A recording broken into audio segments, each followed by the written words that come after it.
How do you get the internet to agree on something? Just upload a video of the real Facehugger from Alien Romulus. That way we can all have the same nightmares. That's what it is. It's been 45 years since the original Alien burst out of chests onto screens and into hearts, and is looking more and more like Alien Romulus is dead set on bringing the franchise back to its roots. The first teaser for the upcoming film showcased all the horror and claustrophobia Facehuggers fans needed to get excited, and it didn't skimp on the Facehuggers. But even as terrifying as they look in the movie, they're even worse in real life. CGI might be able to bring monstrous extraterrestrials to life, but at the end of the day, our primitive brains are simple. If something big skitters across the floor towards us, we're out of there. And it looks like Romulus director Fede Alvarez is banking on some low-tech primal fear to twist our stomachs into knots, because one of the working models for the movie's Facehuggers is freaky as hell. Alvarez posted a behind-the-scenes video of him operating the animatronic, writing, "Playing with my favorite toy on set of Alien Romulus last summer." Reactions were what you'd expect. A unanimous nope. Plenty of people also thought that mass-producing them for the consumer market would be a darn good idea, one person wrote. "Don't miss this incredible merch opportunity. Please, I really want one."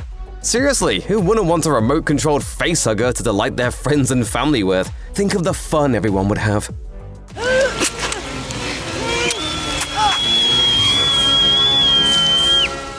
The motorized critter was built by New Zealand special effects company Weta Workshop, and Alvarez's practical approach to the props and sets apparently runs throughout the movie. Discussing the film with The Hollywood Reporter, Alvarez broke down his filmmaking process, saying, "I have this obsession with no green screens.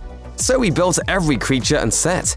Everything had to be built, so we were really living and breathing in these spaces. For the sets, we built spaceships and we built miniatures. We went back to all of that. To make it happen, production went to the best of the best, the effects team that worked on 1986's Aliens," Alvarez explained. They were in their early 20s when they made Aliens, and they were a part of Stan Winston's special effects team. And now we had them at the top of their game. They have their own shops, and so we brought them all together to work on all the creatures. Even more so than the dark, dread-filler atmosphere in the teaser, the use of practical effects is in line with the way the original films were made, up to and including the most straightforward effects of all, just putting a guy in a xenomorph suit. Actress Isabella Merced told Collider that her first time filming with one of the aliens left a real impression on her, adding, "They used a robot for that. And also, they used a human being, like a really tall person in the costume and special effects. We had 2 Xenos on set at all times, and they were just terrifying."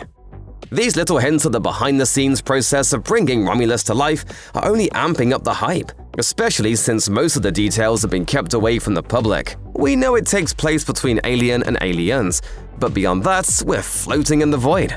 Alvarez himself even edited the teaser to showcase the mystery without any spoilers. We'll have to wait until Alien Romulus heads into theaters on August 16th to get the whole story.